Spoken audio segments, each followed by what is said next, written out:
सरकार ने संजीव को शराब के नशे में धकेल दिया। वैसे इस खबर ने हेमा की प्रेम कहानी में किसी भी तरह का खलल नहीं पड़ने दिया। वो तो बस अपने नसीब से पूछती रहती कि क्या उनका परिवार धर्मेंद्र को कभी अपना पाएगा।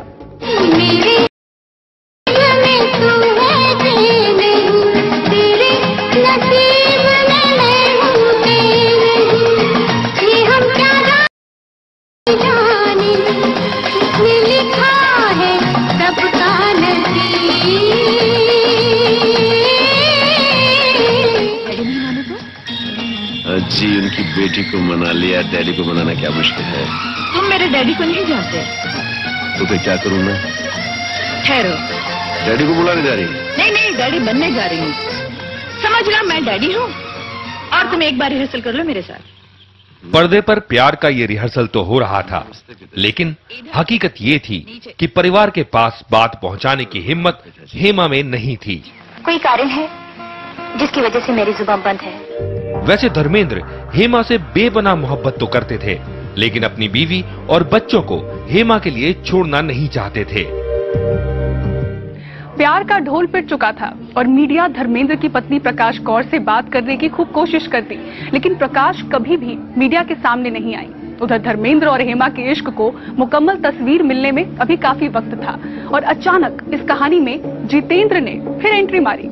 इस बार प्यार का संदेश उनके खुद का था, यानी वो हेमा के प्यार में अब खुद गिरफ्तार हो चुके थे। संजीव के इस प्यार को अब जितेंद्र पाना चाहते थे। छोटा हूं इसलिए आपको नसीहत नहीं दे सकता, आप बड़े हैं इसलिए आपसे बगावत भी नहीं कर सकता। दरखास्त कर सकता हूं, ये अमानत मुझे दे दीजिए। बचपना मत करो अमर।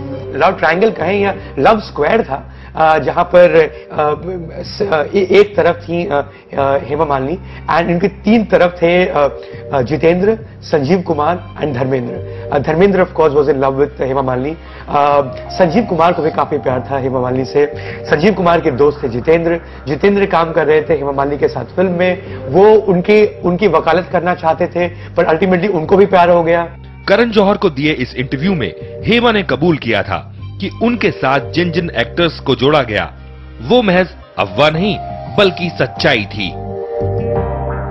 Were there alleged link-ups that time with you, Hema ji, that got written about that were completely untrue? They were true. यानी क्या ये लम्हा वाकई हेमा और जितेंद्र की जिंदगी में लगभग आ चुका था? क्योंकि खुद हेमा ने अपनी जीवनी में ये बात लिखी। ये सच है कि जितेंद्र से शादी करने के लिए मैं लगभग तैयार हो गई थी, लेकिन अचानक मैंने अपने कदम इस फैसले से पीछे ले लिए। हेमा ने अपने कदम पीछे क्यों लिए? जितेंद्र ने ऐसा क्या किया कि हेमा का धर्मेंद्र के लिए धड़कता दिल अचानक जितेंद्र के लिए धड़कने लगा था? धर्मेंद्र और हेमा का मिलन भरपूर ड्रामे से भरा है। कहीं जाइएगा मत, इस कहानी को अंजाम तक पहुंचाएंगे बस कुछ ही पलों में।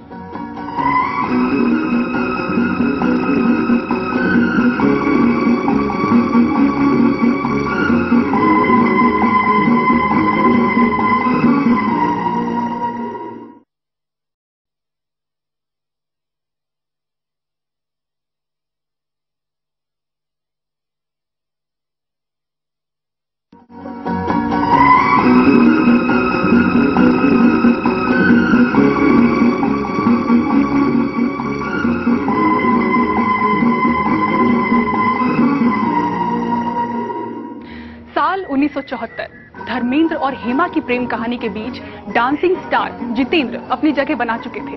बताया जाता है कि बेंगलुरु में फिल्म दुल्हन की शूटिंग के दौरान जितेंद्र और हेमा बेहद करीब आ गए और फिल्म की शूटिंग खत्म होते ही जितेंद्र हेमा और अपने माता पिता को लेकर चेन्नई पहुंच गए हेमा के परिवार से मिलने। ये मिलन हो पाता इससे पहले ही इसकी खबर धर्मेंद्र तक पहुंची। प्लीज देखो, मुझे जल्दी बता दो कहाँ है वो, प्लीज।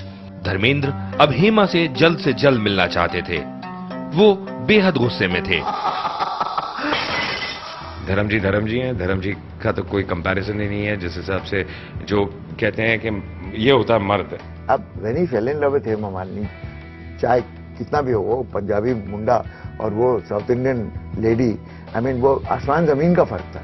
पर जब एक दफे वो उनका जो केमिस्ट्री शुरू हुआ तो he was completely amazed by his own reactions.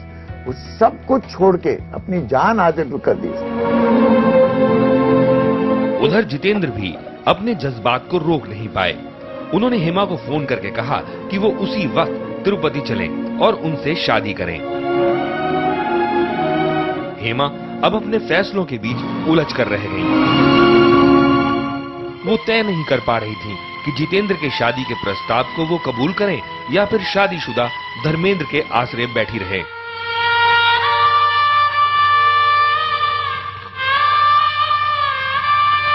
हालांकि इस बीच हेमा समझ चुकी थी कि वो धर्मेंद्र के बिना नहीं रह सकती। आंखें बंद करती हूँ तो तुम सामने नजर आते हो, आंखें खोलती हूँ तभी तुम मेरे सामने रहते हो। तुम्हारा चेहरा, तुम्हारी आंखें, तुम्हारी हंसी मैं एक पल के लिए भी नहीं भूल सकती।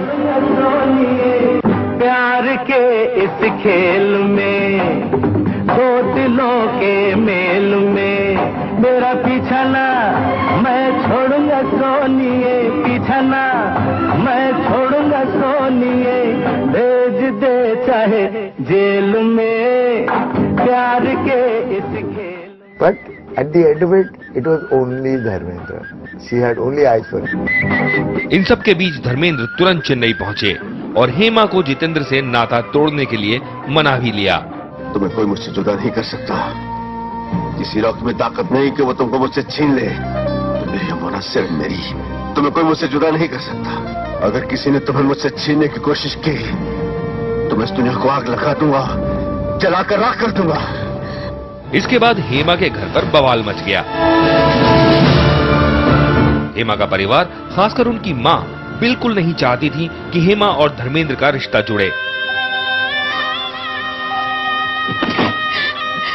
तो she was keeping one hawk's eye on क्या कर रहे हैं, क्योंकि रूमर्स तो फैल रहे थे। तो अम्मा कह रही थी कि ये तो मैं इसको कर्फ्यू डालूंगी। She was escorted wherever she went. इधर प्यार के मझधार में भटकती जितेंद्र की कश्ती को किनारे की तलाश थी। कश्तियों का कहीं किनारा होता नहीं, कोई किनारा जो किनारे से मिले वो अपना किनारा है, ओ माझी है। और इनकी कश्ती इनके बचपन के दोस्त के पास आ लगी। जितेंद्र ने अपनी दोस्त शोभा से शादी कर ली।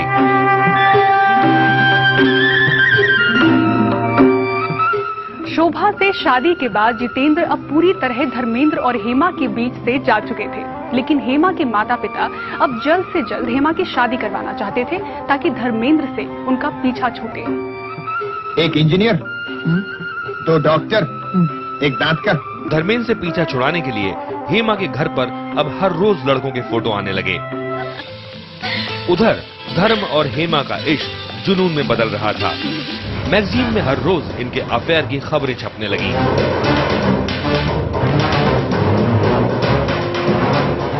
धर्मेंद्र की पत्नी प्रकाश कौर अपने बेटे सनी और बॉबी को लेकर बेहद चिंतित थी, लेकिन अब तक प्रकाश ने मीडिया से दूरी बना रखी थी। उधर हेमा के साथ उनके माता पिता फिल्म सेट पर जाकर पहरा देते, लेकिन इसका तोड़ भी धर्मपाजी ने खूब निकाला। उन्होंने काफी तिक्रम किए, स्पेशली दैट सीन जो कहा जाता है, शोले की जो सीन है जहाँ पे वो उन्हें बंदूक चलाना सिखाते हैं। दूसरी आंख से निशाना बांधो। अब गोली चला दो। तो उन्होंने पैसे दिए लाइटमैन को कि वो चेंज करते रहे लाइट का सेटिंग, सो दैट वो सीन बार बार वो उनको करने का मौका मिले, and so that at some level एक इंटीमेसी बढ़े। 1978 में हेमा के पिता गुजर गए। हेमा का परिवार अब पूरी तरह से टूट चुका था। ऐसे में धर्मेंद्र हर पल हेमा और उनकी मां के करीब रहते। इस दौर में तो इन्होंने अपने प्यार का खुलकर ऐलान कर दिया था। न सिर्फ हेमा की मां इनके प्यार के सामने झुक गई, बल्कि धर्मेंद्र की पत्नी प्रकाश कौर भी अपने पति की दूसरी शादी के आड़े नहीं आई। मैं तो इतना जानता हूँ कि अगर हमारा प्यार सच्चा है तो शादी भी एक दूसरे से होगी। अब फैसले का वक्त आ चुका था। ऐसा करते हैं, उसी दिन अपनी शादी भी पक्की कर लेते हैं। पर सवाल था कि जब पहली पत्नी घर पर थी तो धर्म दूसरी शादी कैसे कर सकते थे। तभी तो 21 अगस्त 1979 को धर्मेंद्र ने इस्लाम धर्म कबूल करके हेमा से निकाह कर लिया और इसके 8 महीने बाद 2 मई 1980 को अयंगर रीति रिवाज से इन्होंने फिर शादी की। जब उन्होंने मजहब बदला उसके बाद दोनों के साथ टू हैव 2 वाइफ्स, वो चाहे आप 70s की बात करें या 2012 की बात करें, किसी भी समाज में काफी अचंभे वाली बात होती है, आंख खोलने वाली बात होती है, गॉसिप वाली बात होती है। बहुत लोग इस बारे में अपने घर में चर्चा करते हैं। But having said that, I think genuine प्रेम हो तो लोग बात करना भी बंद कर देते हैं। That is precisely the story of Dharamji and Hema Malini. इधर जानकार इस पूरे विवाद को खत्म करने का श्रेय हेमा को देते हैं। किसी ने चू भी नहीं किया and today she is the most respected person in the film industry. क्योंकि कोई और औरत होती ना और वो सेकंड वाइफ होती तो उसका पूरा इमेज ही ड्रॉप हो जाता। पर Hema ji is so amazing, she conducted herself, इतनी डिग्निटी से कंडक्ट किया अपने आप को। हालांकि दो देओल परिवारों के बीच दूरियां आज भी जग जाहिर हो जाती हैं। ईशा जी की शादी है तो भाई बॉबी सनी नजर नहीं आ रहा है। आप उपवास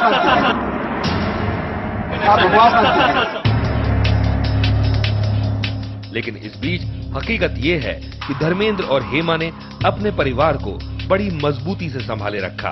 तेरा बिछाना मैं छोड़ूंगा सोनिए, भेज दे चाहे जेल में, प्यार के इस खेल में।